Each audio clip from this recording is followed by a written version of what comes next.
Sobrang na-board na nga itong si Giannis Antetokounmpo kaya naman ginawa niya na ito sa gitna ng kanilang laban. Pero bago yan ay atin munang bigyang pansin ang garabing performance ni SGA mga idol laban nga sa NBA defending NBA champion na Denver Nuggets mga idol.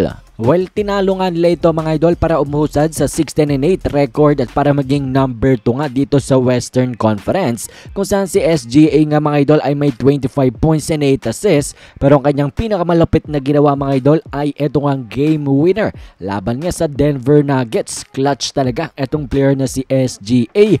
At patuloy niya pa nga rin yan pinapatunayan pero hindi lamang siyang may game winner ngayong araw dahil pati nga rin si Jimmy Butler. Si Jimmy Buckets mga idol ay dinala nga ang Miami Heat sa panalo 118-116 laban nga sa Chicago Bulls kung saan grabing step back game winner ang ginawa ni Jimmy Butler para nga siya magkaroon ng total of 28 points, 4 rebounds, 2 assists pati na nga rin 2 steal.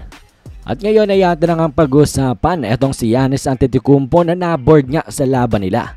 Well, nagharap kasi ngayon ang number 2 na Milwaukee pati na rin number 15 na Detroit Pistons. Mga idol, top team versus the worst team, hindi association ang nagharap. And of course, alam na natin ang mangyayari dyan. Tinambakan nga nila Giannis 146-114 itong Detroit Pistons. 25 minutes lamang ang nilaro ni Giannis with 22 points. Kaya naman in the fourth quarter dahil wala na siyang magawa, nanonood na lamang siya mga idol, naisipan niya nga na dalhin ang kanyang mga anak sa bench mga idol para nga manood. Para kanilang ma-experience na ng maaga ang isang pagiging NBA player. Ano nga ang balak ni Giannis mga idol na gawin ding NBA player itong kanyang mga anak? And well mga idol, sa fourth quarter with 3+ minutes pa left in the fourth nga ay ito si Giannis. Talaga namang ginawang daycare nga daw itong bench ng Milwaukee Bucks at talagang pinaupo pa ang kanyang mga anak mga idol at nagkaroon pa nga ng ibang mga interaksyon. Yung mga staff nila, yung mga player ay nakipag-apiran nga sa kanyang mga anak. At reaksyon nga ng mga NBA fans mga idol ng kanilang makita to na talaga namang very disrespectful daw ito pagpapakita na wala to pake itong si Giannis Antetokounmpo dito sa Pistons dahil bored na nga siya dahil parang hindi naman daw challenge itong Pistons mga idol ay ito daw ginawa ni Giannis. Reply nga ng ibang mga NBA fans mga idol, being disrespectful on a whole different level daw itong ginawa ni Giannis.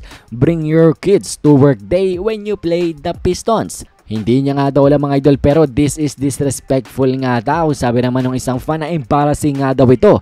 Nakakaya at tinagpa ang Detroit Pistons. Sabi naman ng isa, payo niya sa Pistons, fold the franchise. Tiglupin na nga daw ang buong organisasyon mga idol lang dahil alam nyo ba meron nga silang 22 game losing streak. At ang record nga mga idol sa pinakamahabang losing streak ay 26 games. So mukhang ang Pistons ay gagawa na nga ng history pero hindi nga magandang history.